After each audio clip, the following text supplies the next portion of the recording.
Oh, darling, don't worry your head about it, my daughter-in-law Brenda said, her voice dripping with fake sympathy. We all know your memory is starting to go.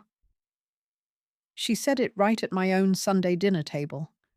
The scent of my pot roast filled the air, the one I'd been slow cooking since sunrise. My son, Mark, just kept cutting his meat, his eyes fixed on his plate. He didn't say a word. A hot wave of shame washed over me, so strong I felt my cheeks burn. It was followed by something else, something cold and hard that settled deep in my bones. This wasn't about a forgotten name or a misplaced set of keys. This was about my house. This was about my life. Brenda patted my hand, her rings cold against my skin. We just worry, Eleanor. That's all. I looked from her perfectly manicured nails to my son's bald head. I had a feeling the worrying had only just begun. After they left, I stood at the kitchen sink, washing the good china by hand. The warm, soapy water felt good, but my hands were shaking just a little. George always said the dishwasher would ruin the gold trim. The house was quiet, but it wasn't the peaceful quiet I was used to. It was a heavy, listening kind of silence. The old refrigerator hummed loudly in the corner. I dried the last plate and put it away. As I wiped down the counter, my eyes landed on a framed photo on the windowsill. It was George and me, 20 years ago, standing right on the front porch. He had his arm around me, and we were both smiling like fools. You'll always be safe here, Ellie, he'd told me the day we paid off the mortgage. This is our fortress. Tonight, for the first time, the walls of my fortress felt thin as paper. Brenda showed up on Tuesday morning. She didn't call first. She just let herself in with the key I'd given her for emergencies and called out, "Just me," from the hallway. She was carrying a large cardboard box filled with clear plastic bins. The smell of new plastic filled my kitchen.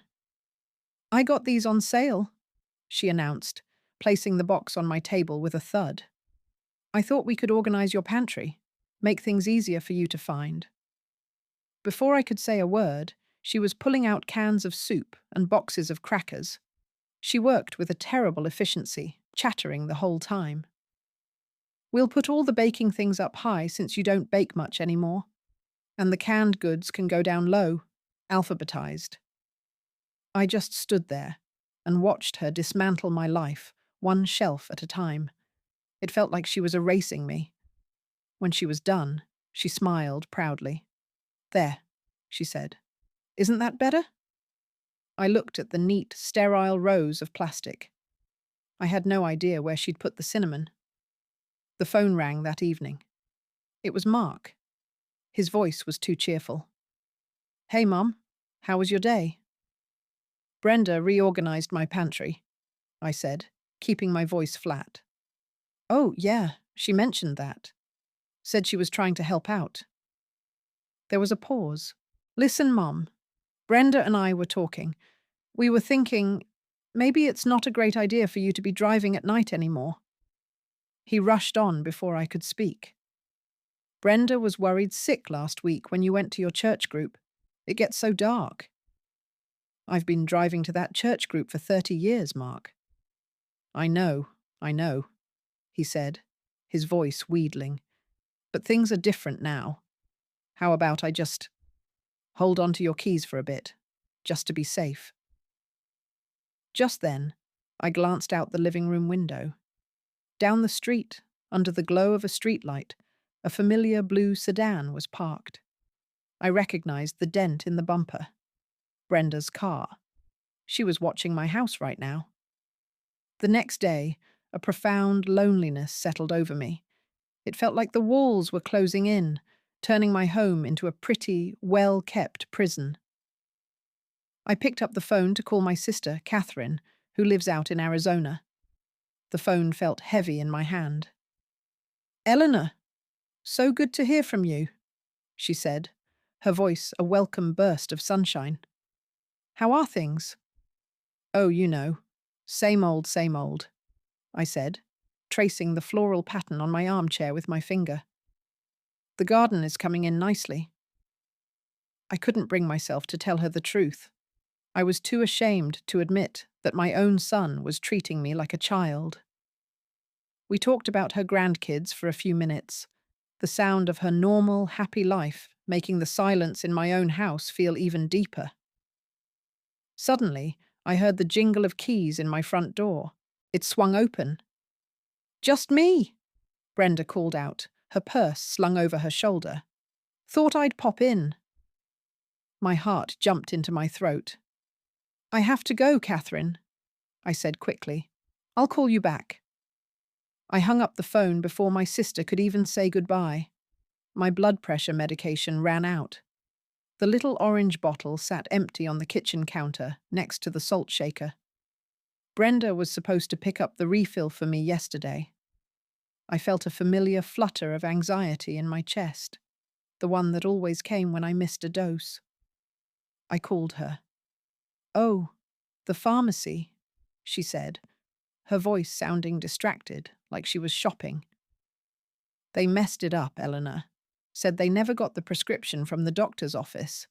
Can you believe it?" I could hear the clatter of shopping carts in the background. "I'll sort it out tomorrow." After we hung up, I looked at the pharmacy's number on the bottle. Something told me to call. A lovely young woman named Sarah answered. "Of course, Mrs. Miller," she said, her voice warm and clear. "Your prescription for lisinopril? Yes, it's been waiting for you. It's been ready for 2 days now." I thanked her and hung up the phone, my hand resting on the cool receiver. 2 days. The lie was so simple, so needless. It made my skin feel cold. Brenda sat across from me at the kitchen table with a stack of my bills. The morning sun made a bright square on the linoleum floor. She had sorted them into neat piles: utilities, insurance, the cable bill. The smell of her sharp perfume filled the room. "This is just too much for one person to handle," she said, tapping a red past due notice from the gas company with a perfectly manicured nail. "It's so easy to miss something." She pushed a form from the bank across the table. "Mark and I were talking. We think it would be a good idea to add my name to your checking account, just to help you manage things." She smiled, a bright, tight smile. "That way, I can pay these for you online. It would protect you from scams, too." I looked at the form, at the line waiting for my signature. It felt less like an offer of help and more like a demand for a key. That afternoon, while I was dusting the living room, I noticed a gap on the mantelpiece. It was a clean, empty space right next to the clock George had won at his company picnic. My mother's porcelain shepherdess was gone. My heart gave a hard thump against my ribs. I'd had that little figurine for 50 years. It was the only thing I had left of hers. I searched the entire house. I looked in the china cabinet, in my bedroom drawers, even in the linen closet, the smell of cedar and old cotton filling my nose. My hands started to tremble. A knot of dread tightened in my stomach. Then I stopped, standing in the middle of the hallway. I remembered Brenda admiring it last week, picking it up to look at the little maker's mark on the bottom. The next time Brenda came over, I kept my voice light. "Brenda, dear, have you by any chance seen my mother's little shepherdess? The one that was on the mantel?" She gave me a look of deep, theatrical pity. It was a look I was starting to hate. "Oh, Eleanor," she said, sighing. "You probably put it in a safe place and forgot.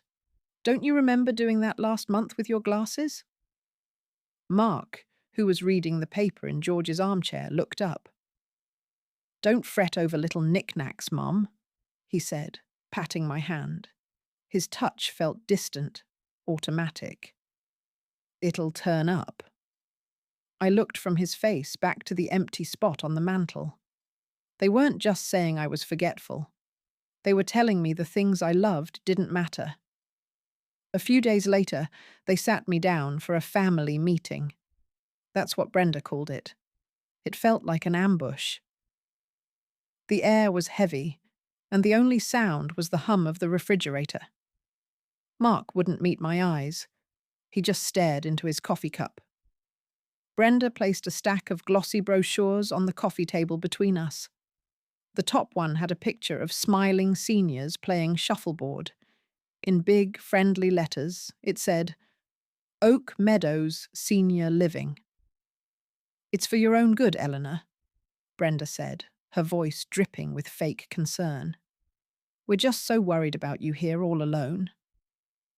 She slid the brochure closer to me. The paper felt slick and cold beneath my fingers. "You deserve to be somewhere you can be properly cared for."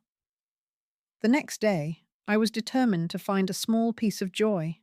A bright red cardinal had been visiting the feeder outside my kitchen window, and I wanted to capture his song. My son, Mark, had given me one of those new smartphones for my birthday. It was a slippery, complicated thing, and I fumbled with it for a good 10 minutes, trying to find the recording app.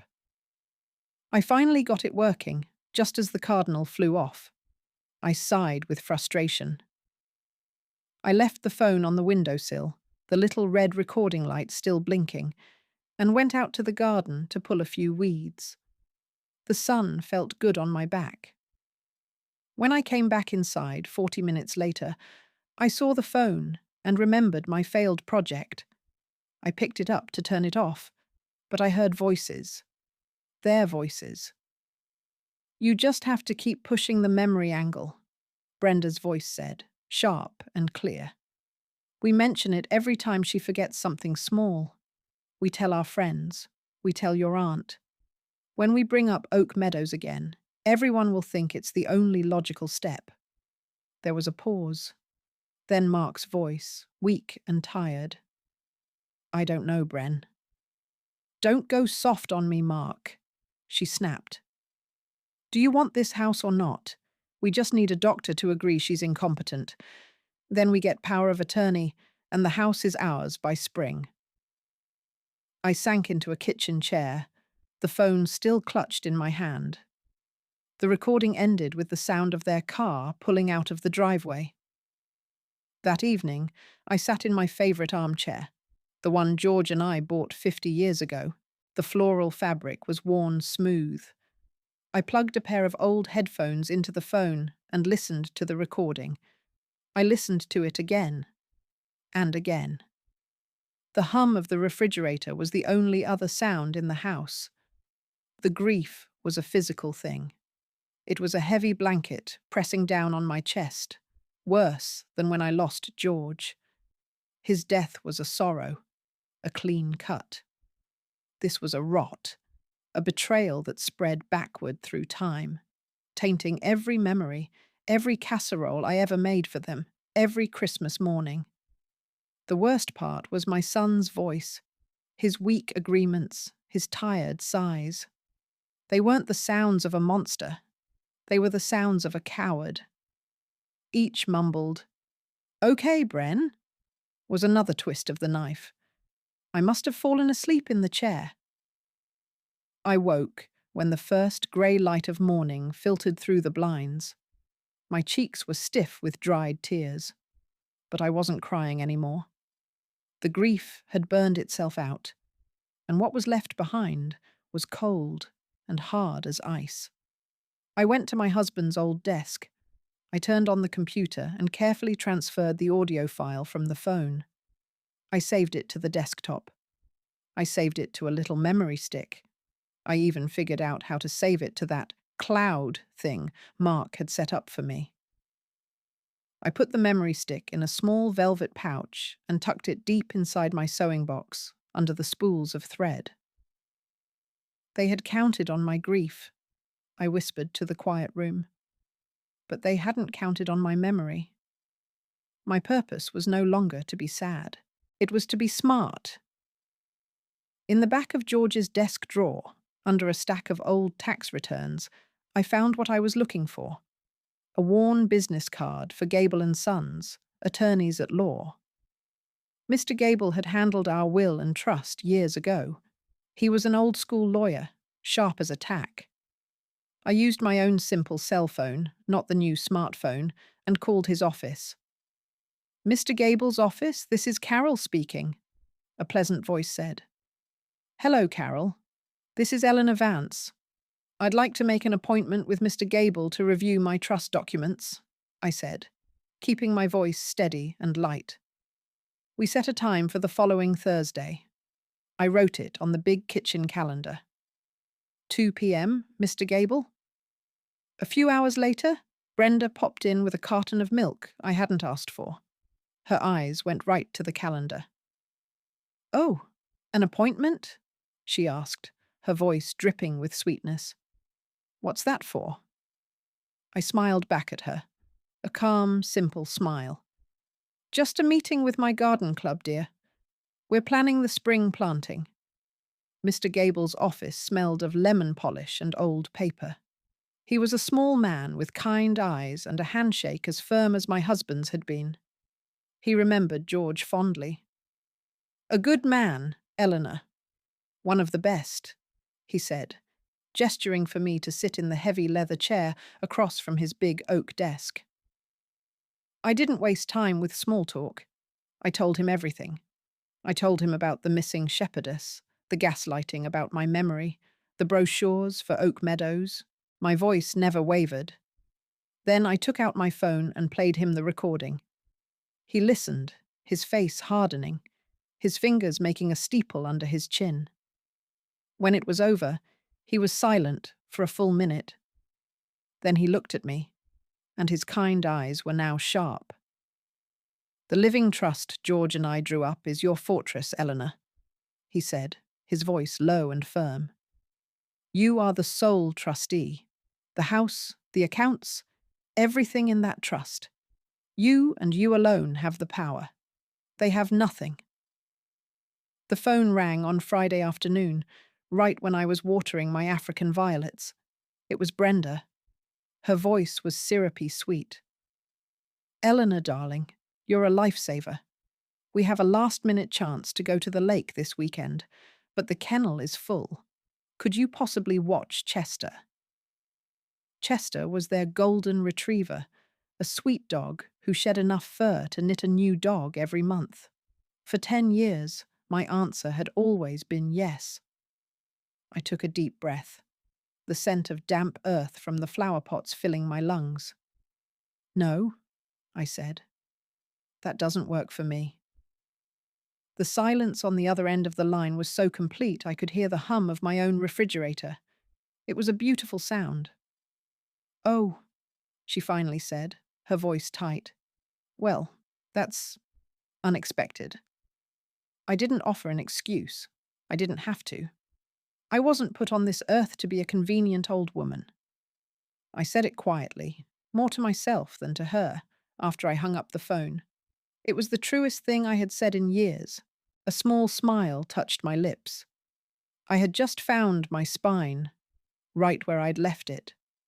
The next morning, I drove to the bank downtown, the one with the big marble columns. The air inside was cool and smelled of old paper and metal. I rented a new safe deposit box. The young man who helped me was polite and didn't ask any questions. He slid the long, narrow metal box from the wall, and the sound it made was heavy and final. Back home, I spent the afternoon gathering my life. The original deed to the house George and I had built. My will, the thick folder with our trust documents, my birth certificate, our marriage license. I held each one in my hands, feeling the weight of the paper, the history. I placed them all neatly inside the box, and on top of everything, I placed the small silver USB drive. I drove back to the bank and locked it all away. No one but me had the key. On Wednesday, Mark and Brenda offered to take me to the grocery store. Brenda said it was to save me the trouble. I knew it was to keep an eye on me. As we were pulling into the parking lot, I fumbled in my purse. Oh, fiddle, I said. I've dropped my lipstick. I made a show of patting the floor mats and leaning down. The car smelled faintly of that pine tree air freshener she liked. My fingers brushed against something under her seat. It was hard, wrapped in a faded dish towel. I knew what it was before I even touched it. My mother's porcelain shepherdess. My heart gave a single, hard thump. With my back to them, I slid the small bundle into my own large purse.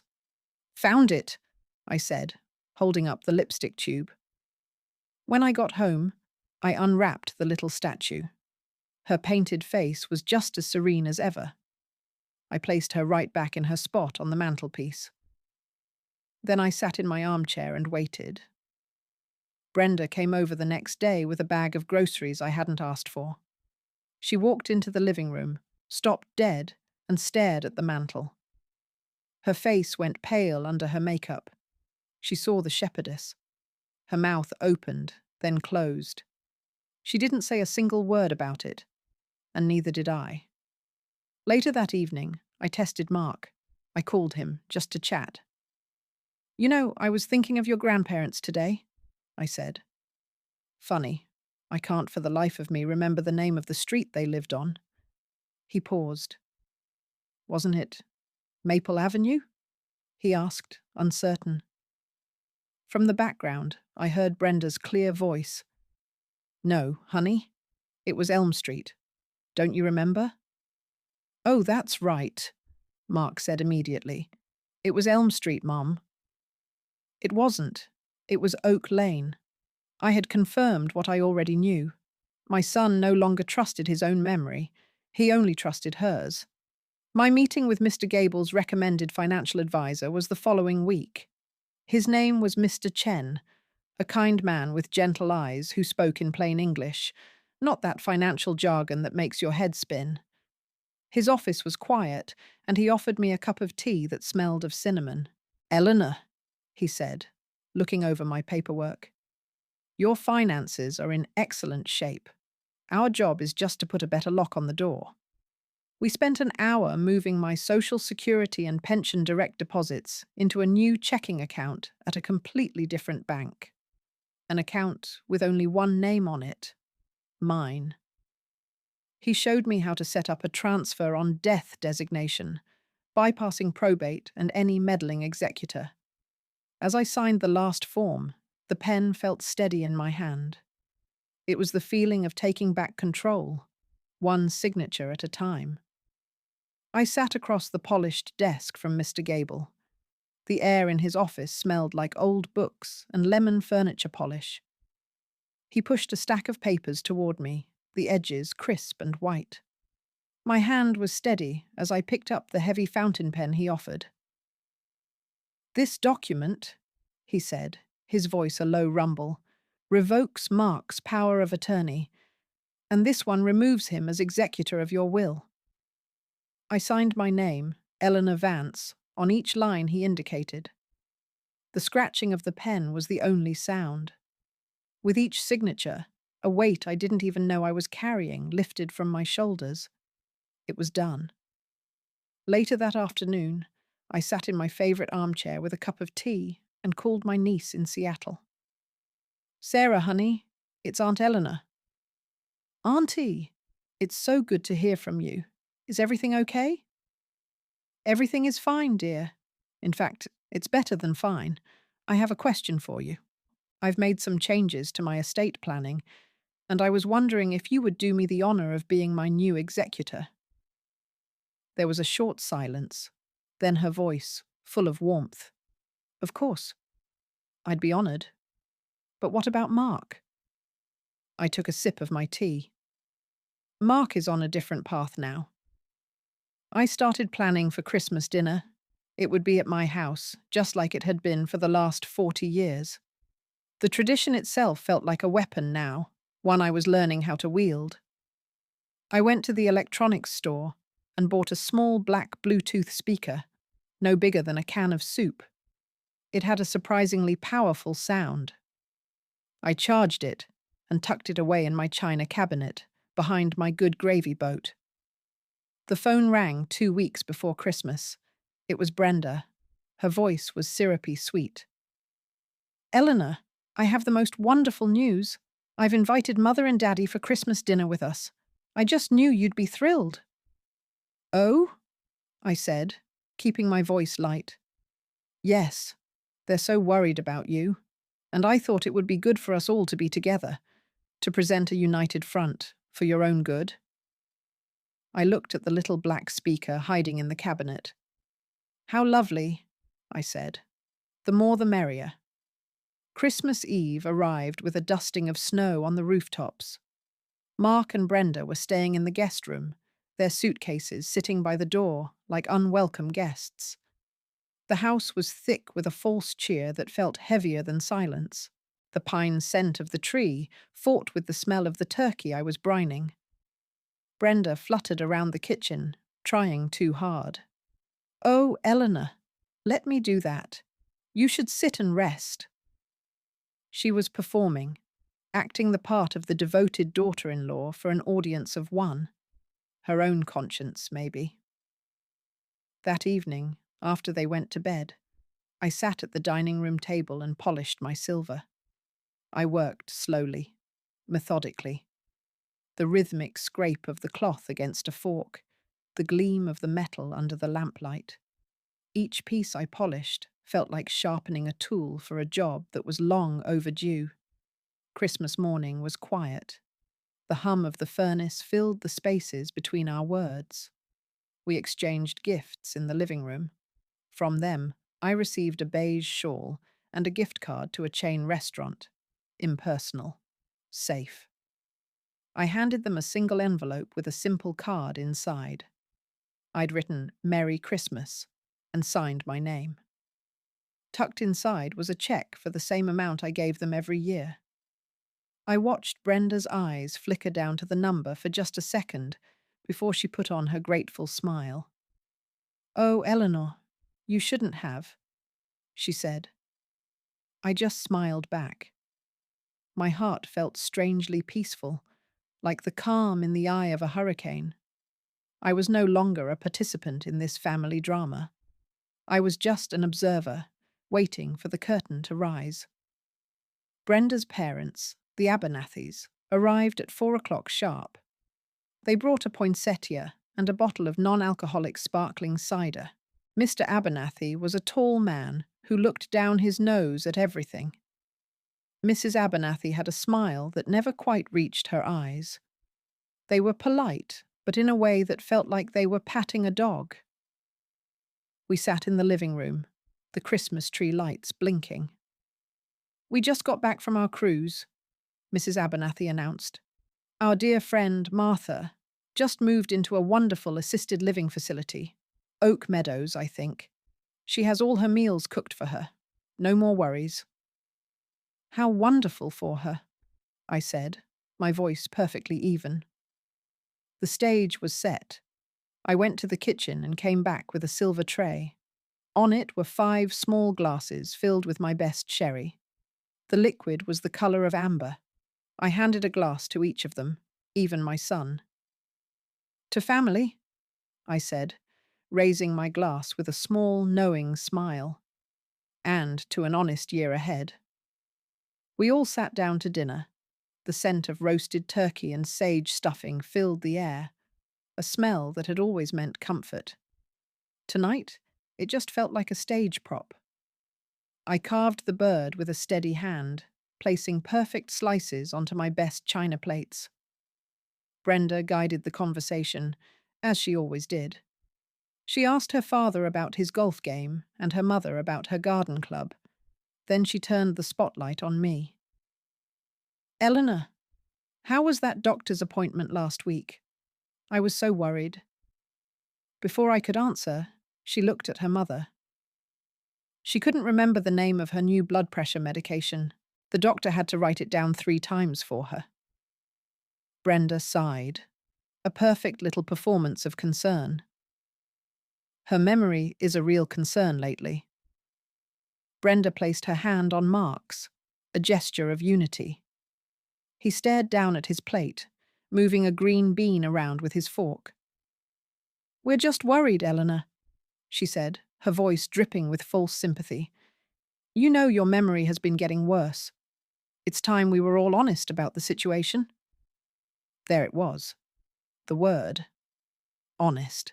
My cue. I looked at my son, who refused to meet my eyes. I looked at Brenda, whose face was a mask of pity. I felt a strange calm settle over me, like the quiet air after a storm. I had been waiting for this exact moment for 2 months. I picked up my heavy linen napkin and dabbed my lips, a slow and deliberate motion. I set it down beside my plate. "Yes," I said, my voice even and clear. "Honesty is so important in a family." Then, I reached for my purse on the floor beside my chair.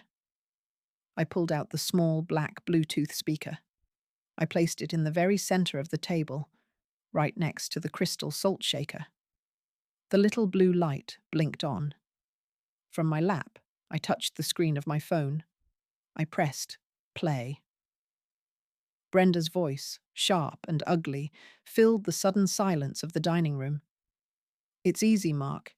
We just keep telling her she's forgetting things. You back me up. We get her to sign the papers, put her in a home. The house will be ours by spring."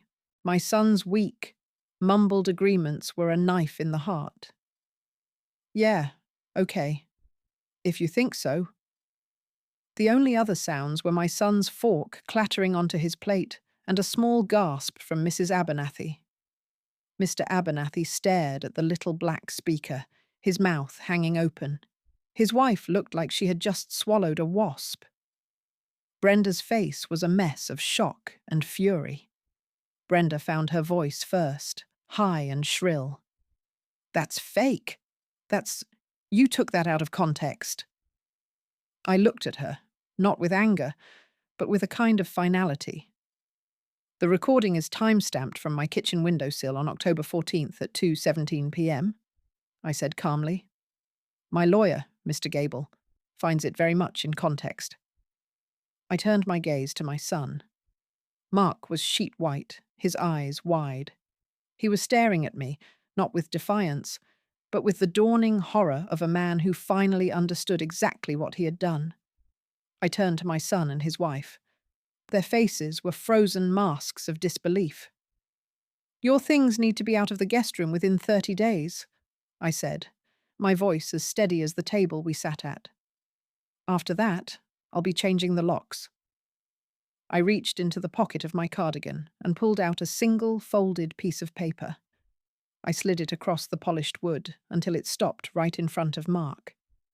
It was a formal notice of eviction, notarized by Mr. Gable's office just last week. "This is no longer your home," I told them. The words hung in the air, heavier than the scent of roast turkey.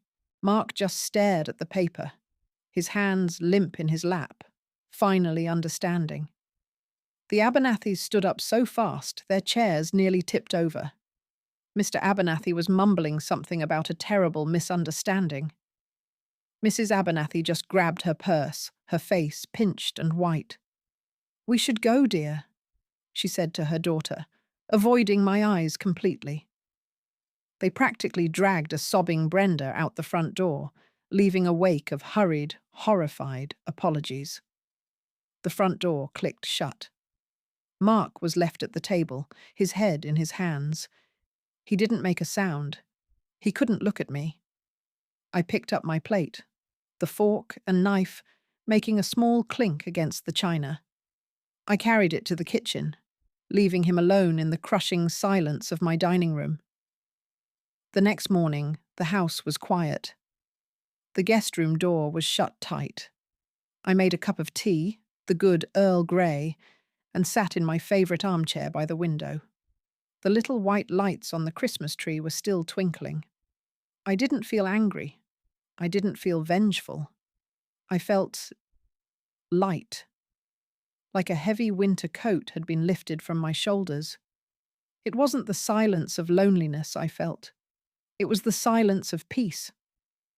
My phone, sitting on the end table, was dark. For now. An hour later, it began to buzz. A string of frantic, misspelled texts from Mark lit up the screen. First came the apologies, then the excuses. Then he started blaming Brenda, saying she had twisted his thinking. "Mum, please call me. This is all a huge mistake. She made me think you were sick. I was worried.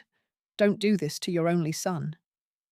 I read each one, my tea growing cold in my hands.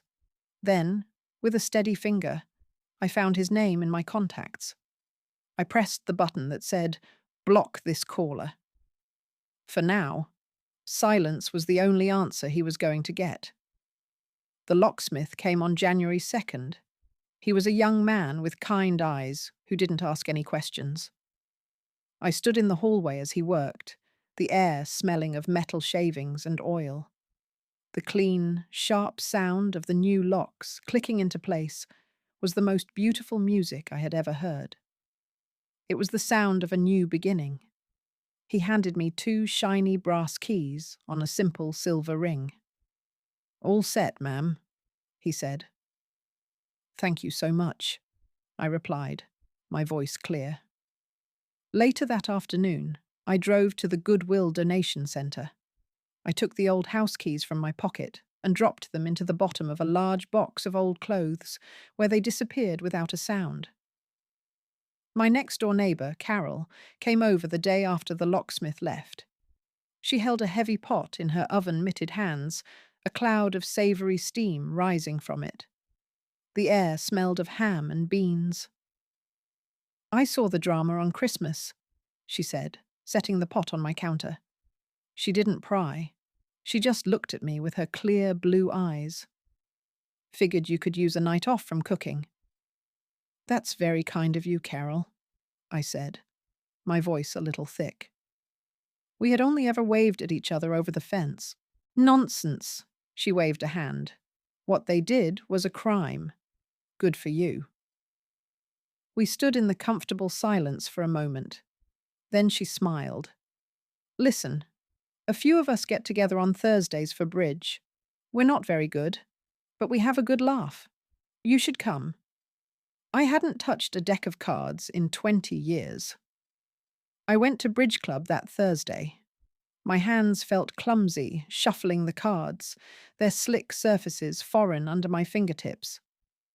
The house belonged to a woman named Shirley, and it smelled like lemon polish and coffee.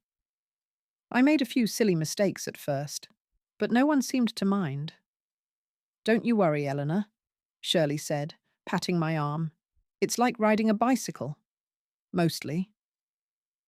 These women talked about a new mystery novel, a trip one of them was planning to Arizona, and the best way to keep squirrels out of a tomato patch. No one mentioned my medication or my appointments. No one watched me to see if I was forgetting things. For the first time in a very long time, I didn't feel like a patient. I just felt like Eleanor. A few weeks later, my doorbell rang. I looked through the peephole and my stomach dropped.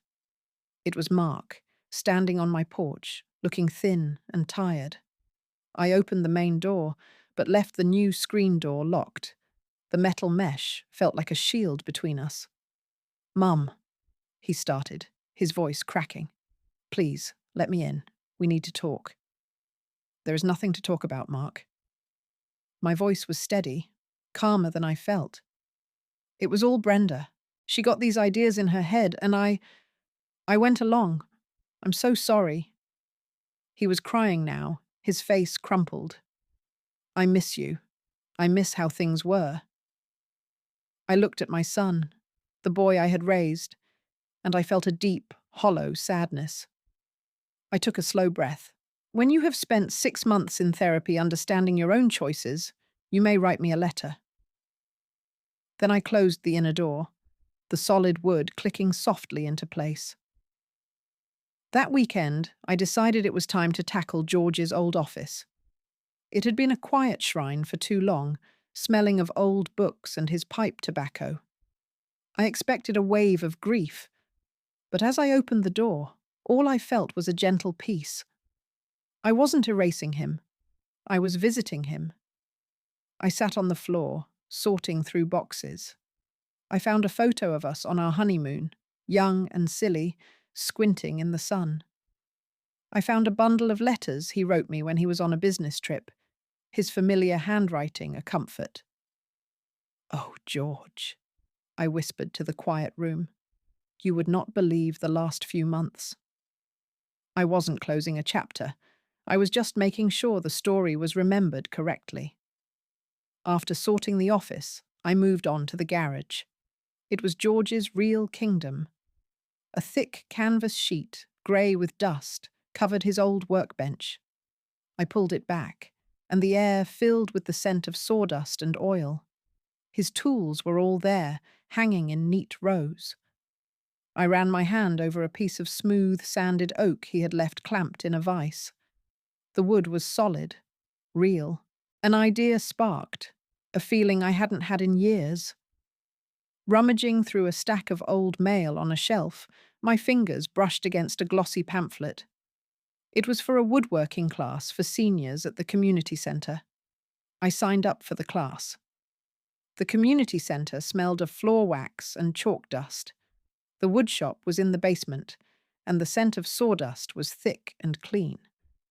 The instructor was a man named Frank, a retired carpenter with hands like old leather and a dry sense of humour. "Never used a power tool before, Eleanor?" he asked, squinting at me over his safety glasses. "Does a blender count?" I asked. He let out a short bark of a laugh. "Not in this room, it don't." He showed me how to make a simple birdhouse. I learned to measure twice and cut once. The vibration of the saw buzzed up my arms. The focus of sanding a rough edge until it was perfectly smooth was better than any pill a doctor could prescribe. At the end of the day, I held a small, solid house in my hands. It wasn't perfect, but I had made it. I was building something new. A few days later, a letter arrived. It was in a thick, cream-coloured envelope with the name of a fancy law firm embossed in the corner. The paper felt heavy and important in my hands. Inside, the letter was full of vague threats on Brenda's behalf. It used words like familial obligations and emotional distress. I read it once, then again. I didn't feel scared. I felt tired. Tired of her games. I went to the little scanner George had used for his old photos. I scanned the letter and attached it to an email for Mr. Gable. For the subject line, I typed, "For your amusement." He replied an hour later. His email was short. "Amused. It's been handled." The relief was so complete, it felt like I could finally take a full, deep breath. The next week, I booked a trip I had always dreamed of. Just a 1-week drive up the coast, by myself. I packed my own bags, putting in my favourite worn sweater and a new book from the library. I didn't have to ask anyone's permission or coordinate schedules. The feeling of my own hands on the steering wheel was the best feeling in the world. The hum of the tyres on the highway was a peaceful sound. I stopped at a little roadside diner and ordered a slice of blueberry pie for lunch, just because I could. I listened to my own music on the radio. "Just the one?" the waitress asked, filling my coffee cup. "Just the one," I said, and I smiled. I hadn't realized how much space other people's needs had been taking up in my own life. My niece from Seattle called while I was in my motel room one evening. The room smelled of clean, starched sheets and the salty air from the ocean just outside my window. It was good to hear her voice. "I'm just checking in, Aunt Eleanor," she said. "Dad told me what happened. He said you were handling it." "I am," I told her. She was quiet for a moment, then she laughed a little. "You know, you're a legend in the family right now. Everyone is on your side. Grandma would be so proud." A legend. I never thought of myself as a legend. I was just a woman who wanted to live in her own house. But I suppose, sometimes, that's all it takes. When I got back from my trip, I went to church on Sunday. The familiar scent of old hymnals and candle wax was comforting. After the service, the pastor's wife, Martha, came over to me by the refreshment table. She was holding a plate with a cookie on it. "Eleanor, we were just talking about the annual bake sale," she said, her voice warm. "We need someone to manage the finances, just to handle the cash box and make the deposit." She looked me right in the eye. "We need someone we can trust." "I would be happy to," I said. It was such a small thing, a metal box with a few $100s in it.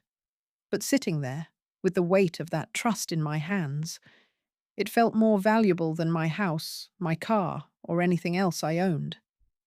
It was a simple reminder of who I was. A handwritten letter arrived in Tuesday's mail. The envelope was thick, cream-coloured, and my name was written in my son's familiar scrawl.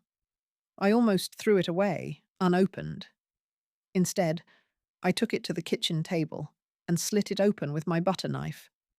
The hum of the refrigerator was the only sound in the room. It was a long letter, 6 pages. He wrote about his therapy, about understanding how he had let Brenda's greed become his own. He didn't make excuses. He just laid the facts out, plain and ugly. It was the first time in a year I had heard my son's real voice, not the weak echo of his wife's. I read it twice. "Everything all right, Eleanor?" my mailman, Dave, had asked when he handed me the certified mail notice the day before. "Just life, Dave," I'd told him. "Just the usual." I folded the pages and put them back in the envelope. I didn't reply, but I didn't throw it away. I placed it in the drawer of my nightstand, next to a photograph of George. It felt like a question that I didn't have to answer just yet. The following Saturday, my house was full. Not with the heavy silence of betrayal, but with the warm hum of happy conversation.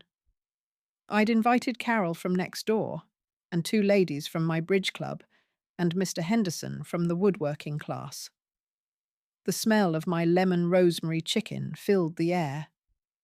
"This is the best chicken I have ever had," Mr. Henderson announced, holding up his wine glass. "To Eleanor, our master chef and future master carpenter." Everyone laughed, and the sound bounced off the walls that had heard so much bitterness. Carol caught my eye from across the table and gave me a small, knowing smile. She had seen the movers on that cold January day. She knew what this laughter meant. I felt a warmth spread through my chest that had nothing to do with the wine. The house was just a house, but these people were making it a home again. A week later, another thick, important-looking envelope arrived. This one was from a company called Aspen Ridge Properties. I opened it right there at the mailbox. It was an unsolicited offer to buy my house and the land it sat on. My eyes scanned the legalese until they landed on the number. I had to read it 3 times to make sure I was seeing the right number of zeros. I walked inside, the heavy paper cool against my trembling fingers. I sat down and called Carol. "Are you sitting down?" I asked her. "I can," she said, her voice full of amusement. "What's wrong?" "Nothing's wrong," I said, staring at the offer on my table. "I think I just became a very wealthy woman." For a week, I lived with that number. I walked through my house, running my hand along the floral wallpaper in the hall. I stood in Mark's old bedroom, where a faint pencil mark still showed how tall he was at age 10. I sat in George's armchair, the leather worn smooth from the years he spent reading there. These were ghosts, but they were my ghosts. They were welcome here. Brenda and Mark had seen the house as a pile of money, a prize to be won. They never saw the morning sun that came through the kitchen window, or the way the old oak tree shaded the porch in the summer. They never understood. The offer lay on the table, a ticket to a life of luxury, of cruises and fancy apartments. But I looked at my mother's porcelain shepherdess on the mantel, standing right where she belonged. I realized the house was their goal, but it was never my whole life. My life was mine to build, right here or anywhere else. On Monday morning, I picked up the phone. The developer's number was at the top of the letter, but my fingers dialed a different one from the local paper. Henderson Contracting, a man's voice answered. How can I help you? I'd like to talk to someone about a kitchen renovation, I said, my voice clear and steady. I'm thinking of knocking out a wall. I want a big island, right in the middle, a place where my friends can gather. I could almost hear the contractor smiling on the other end of the line. As he talked about blueprints and timelines, I looked around my dated kitchen. This room held the memory of that awful Christmas dinner. But soon, it would be a place of my own making, the heart of a home I was reclaiming for myself. My neighbor Carol stopped by one Tuesday, her hands wrapped around a warm mug of tea she'd brought over. The steam smelled like cinnamon. We sat at my small kitchen table, the one I used before the renovations. You'll never guess what I heard, she said, leaning forward. From Mary at the post office. She said Mark and Brenda are renting that little apartment complex over by the highway, the one with the peeling paint. I took a sip of my own tea. Is that so? And Brenda had to go back to work, part-time at the fabric store. Carol watched me, waiting for a reaction. I gave her none. I felt a complete and total lack of interest. Their story was like a television show I had stopped watching. Their problems were not my problems. Their story was no longer my story. I looked out at my bird feeder. Did I tell you I saw a bluebird yesterday? I asked.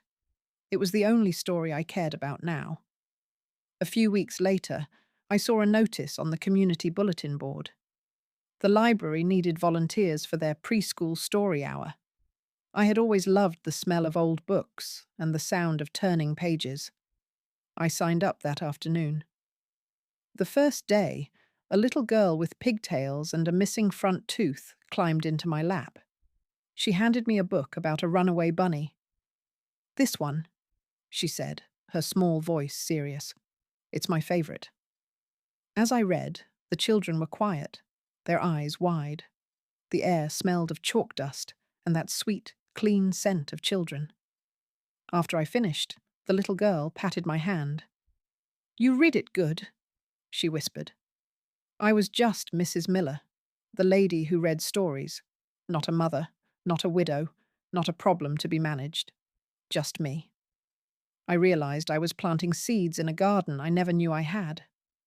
A full year passed. The seasons turned, my new friendships deepened, and the hole in my heart became a quiet, healed-over scar. My new kitchen was finally finished.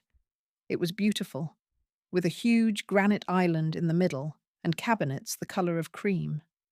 The hum of the new refrigerator was a peaceful sound. Christmas was approaching again. Are you sure you don't mind just a small dinner? I asked Carol over the phone. Just you and the ladies from Bridge Club. Eleanor, after last year's drama, a quiet Christmas sounds like heaven on earth. She laughed. I stood at my new, gleaming sink, polishing the silver. I was planning a simple meal. A roasted chicken, sweet potatoes, my mother's green bean casserole. The house felt bright and calm. It was a place for joy now, not for ambushes. Last Christmas felt like a lifetime ago, a story that had happened to someone else. A few days before Christmas, a single card arrived in the mail. The handwriting was Mark's. My hands didn't even tremble as I opened it. There was no long, rambling letter inside. Just a simple, store-bought card with a picture of a snowy church. Inside, he had written only a few words. I am truly sorry. I hope you are happy. It was the first apology that asked for nothing in return. No visit, no forgiveness, no money. I read it twice. Then I walked into the living room and placed it on the mantelpiece. I set it right next to my mother's porcelain shepherdess. They could stand together. On Christmas morning, I sat at my new kitchen island, sipping my first cup of coffee. The winter sun streamed through the big window I'd had installed, glinting off the new countertops. The warmth of the ceramic mug felt good in my hands. It was quiet, the kind of deep, peaceful silence that feels like a soft blanket. I looked out at the bird feeder. A bright red cardinal landed on the perch, a flash of scarlet against the bare, grey branches of the oak tree. He threw his head back and began to sing, his notes sharp and clear in the cold morning air. I didn't think about the past, or even too much about the future. I just listened to his song, and for the first time in a very long time, I felt utterly, peacefully, and powerfully free.